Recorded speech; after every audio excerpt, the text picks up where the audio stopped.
Hello, good morning, children. How are you all? I hope you all are fine in home. So, today let's we begin our lesson. So, now, children, all of you take out your Hindi textbook, page number 71, lesson number 11, बेटियाँ. ये एक कविता है, बेटियाँ. इसको बाल मित्र से साभार जी ने अत्यंत सुंदर ढंग से रचना की है. इस कविता में बेटियों के महत्व एवं उनके द्वारा प्राप्त की गई उपलब्धियों का अत्यंत सुंदर वर्णन किया गया है. इस कविता को अब हम पढ़ेंगे. बच्चों, आप मेरे साथ रिपीट करोगे. सुंदर कोमल कली बेटियां, लगती कितनी भली बेटियां, मत बांधो पैरों में बंधन, अंतरिक्ष को चली बेटियां, बाधाओं से खूब जुझती दिखती है हर गली बेटियां, चाहे जितनी हो बाधाएं संघर्षों में पली बेटियां, अंधियारी राहों में हरदम दीपक बनकर जली बेटियां, पेट सरीखे मन रखकर डाली डाली फली बेटियां. इस कविता का जीवन मूल्य क्या है?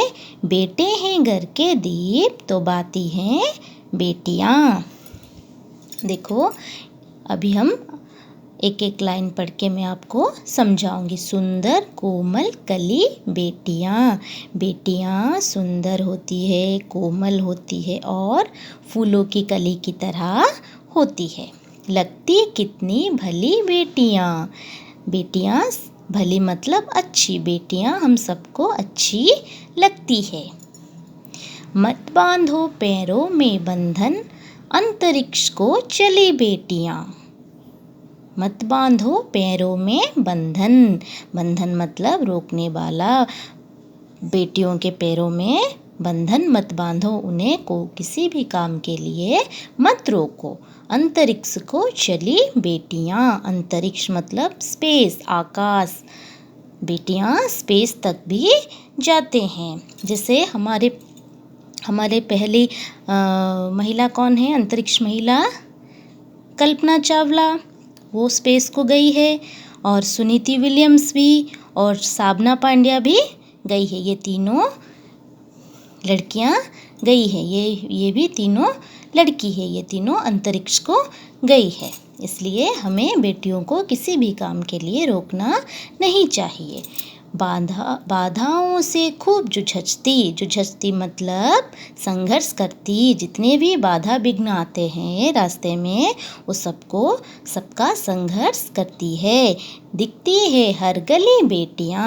हर गली में बेटियां नजर आती है. चाहे जितनी हो बाधाएं संघर्ष में पली बेटियां. जितने भी बाधा विघ्न आए, बेटियां उसको बिना डर के उसका सामना करके आगे बढ़ती है.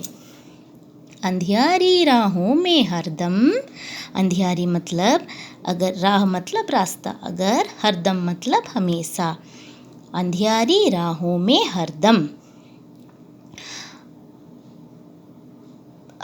अंधियारी राहों में हरदम दीपक बनकर जली बेटियां. अगर कहीं पर अंधेरा हो तो हमेशा बेटी डरती नहीं है, दीपक बनकर जल उठती है.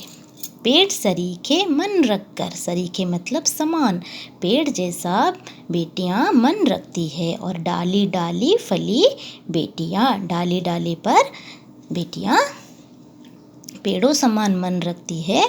और जैसे पेड़ की डाली होती है, वैसे ही बेटी उस डाली की तरह होती है. इस कहानी से, इस कविता से हमने क्या शिक्षा प्राप्त की है? बेटे हैं घर के दीप तो बाती हैं बेटियां. घर के दीप, घर के अगर दीप बेटे हैं तो उस दीप में जो हम रुई लगा के रुई डालते हैं, वो है बेटियां. दीप है घर के बेटे तो बाती हैं घर की बेटियां. इसलिए हमें हमेशा बेटियों का मान रखना चाहिए. बेटियों को कोई भी काम करने से रोकना नहीं चाहिए. आजकल के ज़माने में बेटे बेटियों से भी बेटियां बेटों से भी आगे होती है. हर काम में वो आगे होती है। सो नाउ चिल्ड्रन, आप लोग को ये कविता समझ में आ गया होगा। इसको घर में 1 to 2 times रीडिंग करोगे। Okay, now thank you.